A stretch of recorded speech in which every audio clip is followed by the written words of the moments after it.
Hello everyone, welcome back to the channel. और कैसे हैं आप सभी। उम्मीद करती हूँ आप सभी बहुत अच्छे होंगे, सेहतमंद होंगे, खुशहाल होंगे और अपना अच्छी तरह से ध्यान रख रहे होंगे। और हम सब भी मज़े में हैं। और ये एक्चुअली जो मैंने ये अलमीरा लिए थे, ये मैंने लिए थे डूरियन से। तो ये डूरियन वाले भैया आए हुए हैं, मैंने इनको कॉल करके बुलाया था क्योंकि जो अलमारियाँ हैं ना, इसमें मुझे थोड़े थोड़े से इश्यूज़ लग रहे थे। वो मैं आपको आगे बताती हूँ।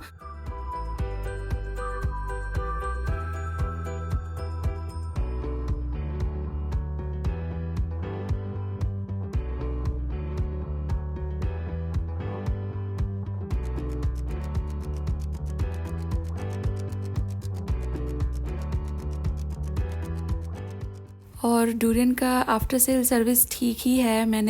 मुझे इश्यूज़ लग रहे थे, मैंने वहाँ कॉल किया तो उसके बाद फिर इन लोगों ने मुझे एक स्लॉट अलॉट किया।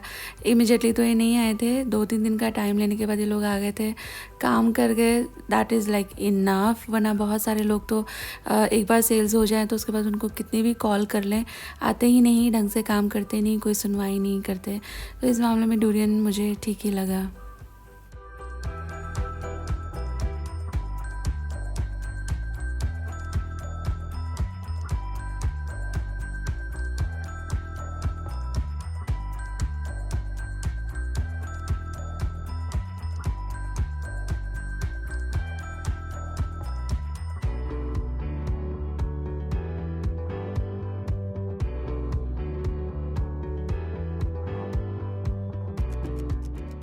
और थोड़े थोड़े से इश्यूज़ थे, मुझे लगा था उतना ज़्यादा वक्त लगेगा नहीं, बट ये भैया ने ये वाला अलमारी तो लगभग पूरा ही खोल दिया था। अंदर वाला एक अलमारी भी लगभग पूरा ही खोल दिया था और उसके बाद फिर ये सब ठीक किया। तो मुझे थोड़ा देख देख के अच्छा तो नहीं लग रहा था कि क्यों नहीं अच्छे से सेट किया है। आप देख रहे हो ऊपर कितना ज़्यादा कैविटी है, नीचे इन्होंने जहाँ रखा हुआ है वहाँ पे ठीक से चिपका हुआ है, बट ऊपर आते आते इतना ज़्यादा कैविटी हो रहा है, कोई भी ठीक से फिट नहीं हो रखे थे, हिल रहे थे। मुझे थोड़ी सी टेंशन भी हो रही थी।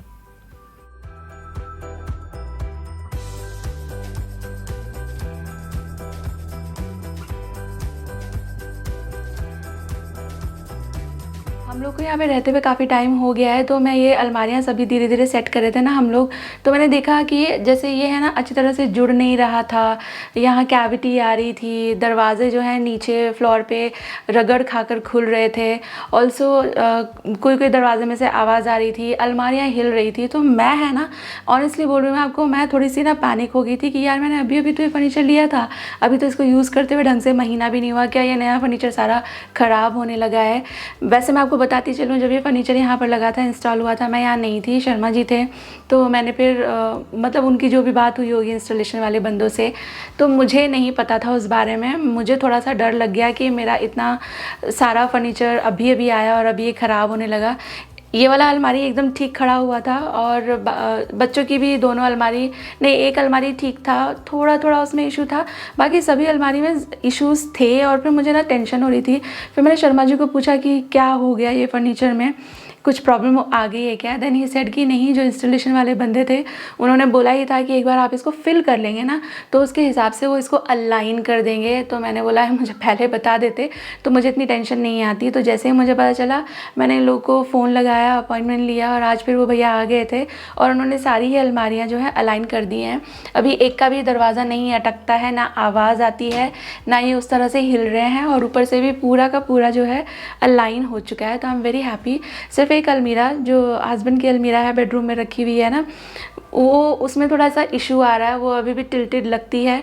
तो वो जो भैया आया था रिपेयर करने के लिए, उन्होंने बोला है कि उसका एक पार्ट लाना पड़ेगा, तो उसके बाद फिर वो भी ठीक हो जाएगी। तो I am like relieved now. वरना मुझे, आप मेरे शूज़ में आके देखें, इतनी मुझे टेंशन हो गई थी बाय गॉड कि अभी तो कुछ ज़्यादा वक्त भी नहीं हुआ, क्या मैंने इसको ओवरलोड कर दिया, उतना तो मैंने इसको भरा भी नहीं। मुझे यही हो रहा था कि ये इतना हिल क्यों रहा है, कुछ भी फर्नीचर जमा हुआ अच्छी तरह से अलाइंड क्यों नहीं लग रहा है।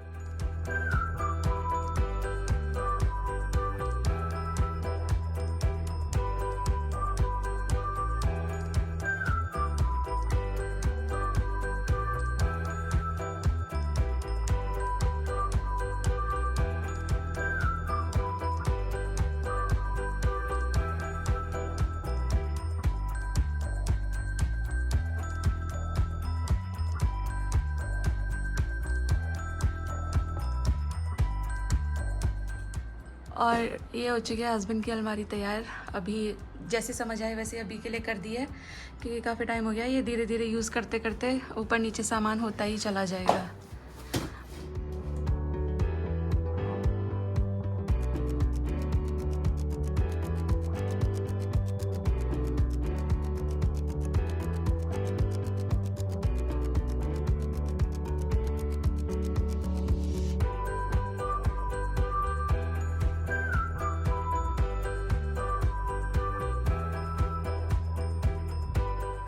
और मैं बस अभी खाना बना कर आई हूँ। इतनी टू मच गर्मी हो गई है ना, खाना बनाते हुए ऐसा लगता है जैसे मेरा ही तेल निकल गया हो।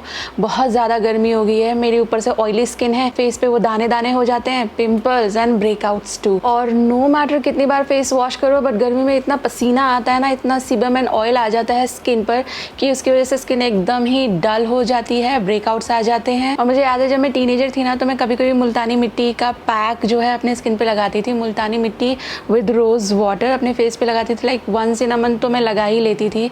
और उससे फिर I used to get flawless skin. और ये मेरी मम्मी ने एक्चुअली मुझे बताया था, एंड आई बिलीव ये है ना जनरेशन से पास ऑन होता जा रहा है। This face pack is so loved. और इस पैक से फ्लॉलेस स्किन तो मिल जाती है, बट ये थोड़ा सा ना टाइम टेकिंग प्रोसेस है, थोड़ा हैसल वाला प्रोसेस है, और इसको रूटीन में कर पाना उतना भी आसान नहीं है। लेकिन विद मामाअर्थ मुल्तानी मिट्टी फेस वॉश मुझे मिला best way to incorporate it into my daily life with advantage of excess oil absorption without over drying my skin. Mamaearth के मुल्तानी मिट्टी फेस वॉश में है goodness of मुल्तानी मिट्टी, Bulgarian roses, niacinamide and vitamin E. This face wash controls oil and acne, promotes hydration and even skin tone. It's a non-drying formula and it's safe for daily use because ये है made safe certified, which is a proof of no toxins, no chemicals and no parabens. And this range has a मुल्तानी मिट्टी face mask too, जो कि super convenient ready formula है for those extra TLC days. और मैंने है ना मुल्तानी dab test लिया, जिसमें मैं अपने चेहरे के एक तरफ लगाने वाली हूँ मुल्तानी मिट्टी और दूसरी तरफ लगाने वाली हूँ मैं मामाअर्थ का मुल्तानी मिट्टी फेस वॉश। देखा आपने, मामाअर्थ मुल्तानी मिट्टी face wash gave same oil free benefit but in a quick and convenient way. Also मेरा ये side skin is feeling so hydrated and not over dried.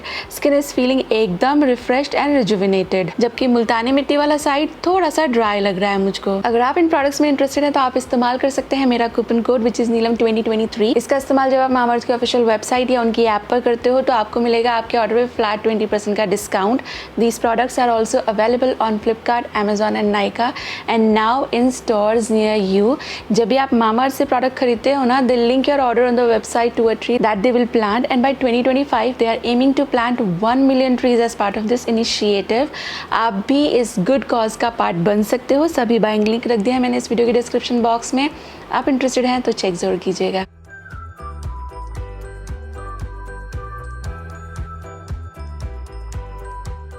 और मैंने क्या खाना बनाया था वो भी मैं आपको दिखा देती हूँ। एक्चुअली कुछ ज़्यादा मैंने नहीं किया। मेरे फ्रिज में थोड़ी बहुत चीज़ें इकट्ठी हो रही थी, तो जब ऐसे कई सारे बोल हो जाते हैं ना लेफ़्ट ओवर खाने के इकट्ठे, तो फिर मैं उस दिन उन्हीं को यूज़ करके कुछ ना कुछ थाली में बना देती हूँ। तो आज मैं वही करने वाली हूँ। मुझे चाहिए करी पत्ता, तो मैं करी पत्ता तोड़ने आई हूँ। और पिछली वीडियो में मुझे किसी दोस्त ने कहा था कि करी प्लांट अच्छा लग रहा है, थैंक यू सो मच। इसका ख्याल मैं कैसे रखती हूँ वो भी बहुत सारे दोस्त पूछते हैं, तो वो मैं आपको बताती ही रहती हूँ वीडियो में। एंड यहाँ देखिए कबूतरों का आतंक। कोई दोस्त ने मुझे बोला था कि आप यहाँ पे है ना नेट लगवा लें, तो एक्चुअली नेट लगवाना मेरे टू डू लिस्ट में है। मैंने पिछले वाले घर में भी नेट लगवा रखा था, यहाँ पर भी मैं लगवाऊंगी। द थिंग इज़ कि जो बिल्डर लोग हैं उन्होंने जो एक्सटीरियर है ना बिल्डिंग का, वहाँ पर उन लोगों ने पेंट करना है, तो हमारी सबकी बैल्कनीज़ भी एक्सटीरियर में ही आती हैं, तो वो यहाँ पर पेंट करेंगे। तो एक बार वो यहाँ पर पेंट वेंट कर दें, फ्री हो जाएगा बैल्कनी, फिर मैं यहाँ नेट लगवाऊंगी। मैंने पहले ही अगर नेट लगवा दिया तो फिर पेंट वेंट करने में दिक्कत आ सकती है, और मुझे लग रहा है कि वो लोग तो उसे फिर हटा ही देंगे, तो वो नेट फिर बेकार हो जाएगा। तो आई एम वेटिंग कि एक बार यहाँ पर अच्छे से पेंट हो जाए, फिर नेट में इंस्टॉल करवाऊँगी। मैं तो तंग आ गई हूँ कबूतरों के आतंक से। एक तो वो कहीं भी अंडा छोड़ जाते हैं, उसकी वजह से फिर इतनी प्रॉब्लम होती है। और मुझे आप लोगों में से ही किसी दोस्त ने बताया था कि उनके शिट में भी ना कुछ ऐसे बैक्टीरियाज रहते हैं which are not good for us, lungs का प्रॉब्लम दे सकते हैं। एंड देन बहुत ही ज़्यादा, मुझे तो बहुत ही ज़्यादा प्रॉब्लमेटिक लगता है कबूतरों का आना।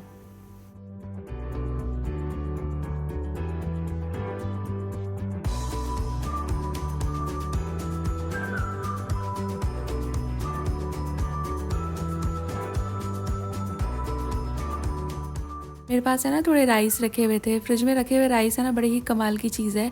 इससे आप ना किसी भी तरह का fried rice, Chinese style, Indian style या और भी पचासों तरह के फ्राइड राइस बनते हैं, उसको बनाने के लिए इस्तेमाल करें। बहुत ही बढ़िया तरह से ये बिहेव करता है, बहुत ही अच्छे रिज़ल्ट मिलते हैं। कोई ख़ास सब्जियाँ थी नहीं मेरे पास, तो मैंने आलू और प्याज का सब्ज़ी बनाया है। कढ़ी थोड़ी सी रखी हुई थी तो इसको मैंने वापस से तड़का लगा दिया है। जो बची हुई कढ़ी होती है ना, वो दोबारा से तड़का लगा के, तो जब फ्रेशली बनी थी उससे भी कहीं ज़्यादा स्वाद लगती है। तो मैं तो जब कढ़ी बनाती हूँ थोड़ी एक्स्ट्रा करके ही बनाती हूँ, सो दैट वो अगले एक टाइम तो कम से कम काम आ जाए, ज़्यादा स्वाद हो जाती है वो। और ये फ्राइड राइस एकदम सिंपल प्याज टमाटर का जो मसाला करते हैं ना, वो वाला है। और ये आलू प्याज की सब्ज़ी एकदम ही आसान है, बहुत ही बढ़िया है। ये थाली में ऐसे ड्राई सब्ज़ी बनाने के हिसाब से, बच्चों के टिफ़िन में देने के हिसाब से, आपके हस्बैंड के टिफ़िन में ले जाने के हिसाब से एकदम ही बढ़िया ड्राई सब्ज़ी है ये। प्याज और जो आलू रहते हैं उनको थोड़ा सा साथ में भून लेते हैं, सिंपल वाले मसाले ऐड करते हैं। मैंने इसमें थोड़ा करी पत्ता भी ऐड किया है। बस इसमें ना टुवर्ड्स द एंड थोड़ा सा आमचूर का पाउडर और थोड़ा सा गरम मसाला ज़रूर मिलाइएगा। बाकी आप इसे जैसे बना रहे हो वैसे बनाएं। लास्ट में ये दो चीज़ें मिला दीजिएगा तो इतनी ज़्यादा स्वाद बनती है ये आलू प्याज की सब्ज़ी, बहुत अच्छी लगती है। बच्चे लोग तो मतलब बहुत प्यार से खा लेते हैं। और मैंने इसको थोड़ा सा ऐसे फ्रेंच फ्राई स्टाइल में काटा था आलूओं को, तो ये देखने में और भी बढ़िया लग रही थी। मतलब एकदम ही रूटीन की जो सब्जियां होती है उससे थोड़ा डिफरेंट लग रही थी। और वो जो आता है ना मैगी का मसाला मैजिक, आप वो भी ऐड कर सकते हो, वो भी बहुत ही बढ़िया टेस्ट मेकर की तरह काम करता है।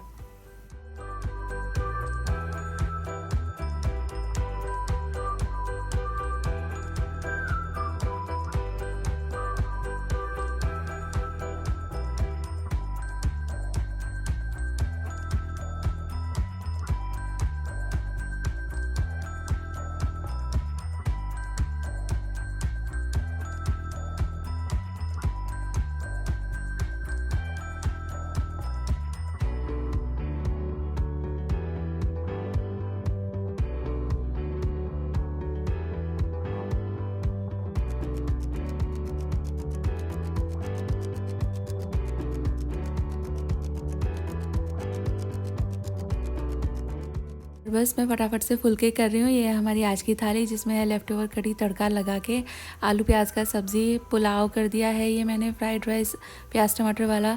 थोड़े से छेना रसगुल्ला मेरे पास रखा हुआ था तो वो रख दिया है मैंने थाली में। थोड़ा सा मैंगो का स्लाइसेस।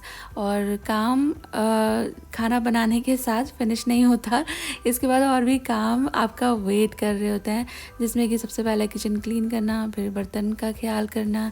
और ये मेरा जो नॉन स्टिक है, ये वाला जो आप देख रहे हो ना पॉट, ये बेसिकली बिरयानी पॉट है, मायर से है। ये नॉन स्टिक है तो मैं इसे हाथ से ही धो देती हूँ।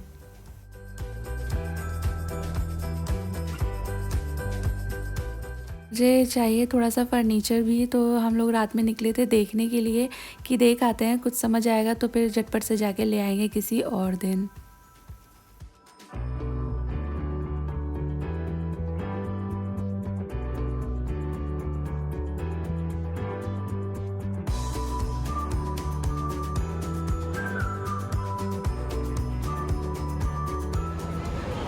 और ये वाला मॉल सेंट्रल होता था, ये सेंट्रो कब हो गया मुझे तो पता ही नहीं चला। हाँ वो सेंट्रो हो गया है, रिलायंस का हो गया है।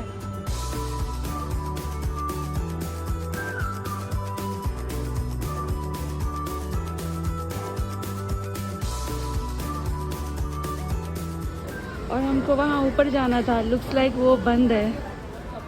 हमको वहाँ ऊपर जाना था, ऊपर फर्नीचर और होम सेंटर दोनों होते थे, पता नहीं क्या हो गया, ऊपर बंद है। एग्जिट तो पीछे से है ना इसकी?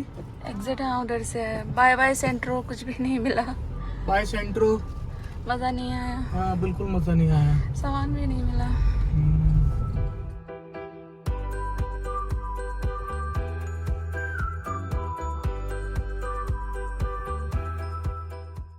और ये वाला जो रूम है ना, इस वाले रूम में और बच्चों वाले रूम में ना एसी लगना था।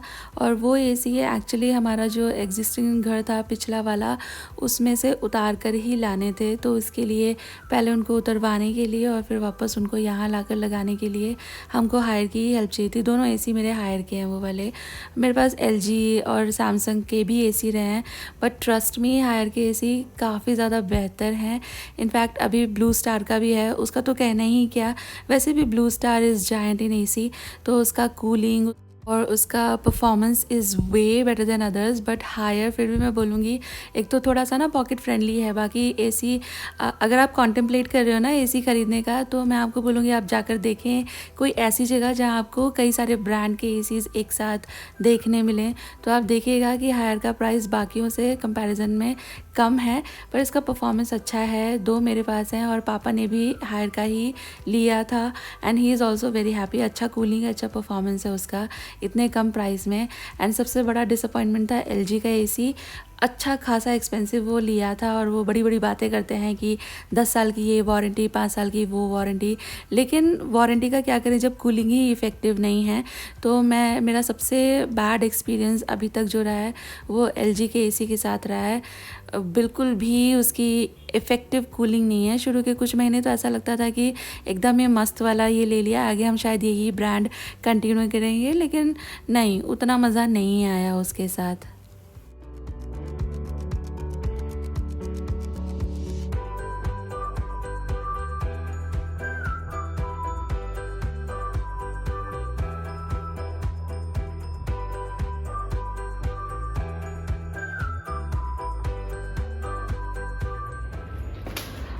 और ये देखो आप, वैसे ही हफ्तों से मेरी हालत ख़राब हो रही है घर सेट करने में। एंड यहाँ देखें, ये एसी फिक्स हुआ है ना, तो इसके चक्करों में इधर रेत, बिस्तर में रेत, और ये मुझे सब अब सेट करना पड़ेगा। और ये रेत वगैरह मैं इसको अगर झाड़ू पोछा, वैसे तो मैं ये करूँगी, बट एक झाड़ू पोछे में ये सब साफ़ नहीं होता। बहुत कॉर्नर्स में ये एकदम फाइन है ना, सीमेंट का रेत है। ओ गॉड, ये देख कर ही मुझे गुस्सा सा चढ़ रहा है।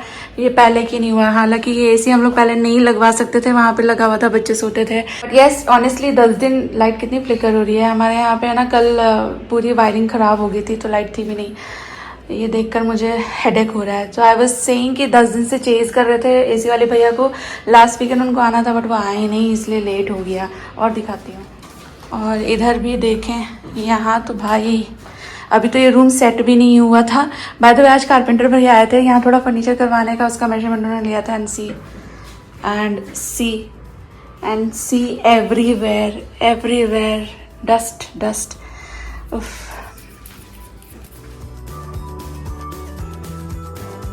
और ये देखें, ये पर्दा भी उन लोगों ने उतार दिया, क्योंकि जो वो होता है ना क्लैंप जैसे होता है ना, हुक जिस पे ये रहता है, वो एसी के लिए अड़ रहा था। वो एसी थोड़ा सा बड़ा है, इसके लिए ये उतार दिया है। बच्चों के रूम का भी उतार दिया है। एंड लुक एट दिस, मैंने ये एक नया जो ट्विग है मनी प्लांट का, ये इस बॉटल को क्लीन करके इसके अंदर लगाया है।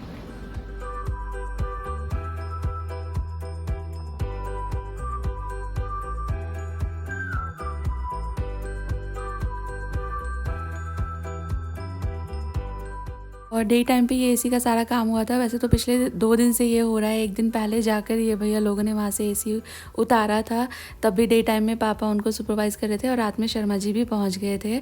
और फिर ये एसी पापा और शर्मा जी लेकर यहाँ पर आए थे, और आज डे टाइम में पापा के सुपरविजन में ही एसी यहाँ पर लगे हैं। फिर रात को जैसे ही हस्बैंड घर पर आए हैं तो उनको चिंता हो गई कि यहाँ पर्दे नहीं हैं। एक्चुअली बिल्कुल सामने वाले फ्लैट में काम चल रहा है, वहाँ पर जो लेबर है वो रात तक काम करते हैं। तो मेरे हस्बैंड को टेंशन हो गई थी कि बच्चे कैसे सोएंगे, यहाँ कर्टन लगाना बहुत ज़रूरी है। तो अभी एसी लग गया है ना, तो ये कर्टन के क्लैंप है ना अड़ रहे थे, तो इसको वापस से थोड़े नीचे करके ड्रिल करके लगाना था। तो शर्मा जी घर आए, मैंने पूछा चाय वाय बनाऊँ, तो उन्होंने कहा अलाउ मी 10 मिनट्स, पहले मैं ये कर दूँ, फिर हम लोग बैठकर शांति से चाय पियेंगे। उनको एकदम ही ऐसे थोड़ा सा अच्छा नहीं लगता है। तो बच्चे लोग थोड़ी देर में सोएंगे तो पर्दे लगाना ज़रूरी था। तो उन्होंने ड्रिल वगैरह किया। वो जो भैया लोग थे उनके जाने के बाद एक बार मैं सफाई कर चुकी थी, मेरे जहन में नहीं था वापस ड्रिलिंग होगी, बट हो गई। तो एक बार फिर से सफाई करके पर्दे वर्दे लगा के हम लोग हो चुके हैं डन इस टास्क से भी, और आ चुके हैं इस वीडियो के एंड पर भी। उम्मीद कर रही हूँ वीडियो आपको अच्छी लगी है। Thank you for watching guys, take care, bye bye.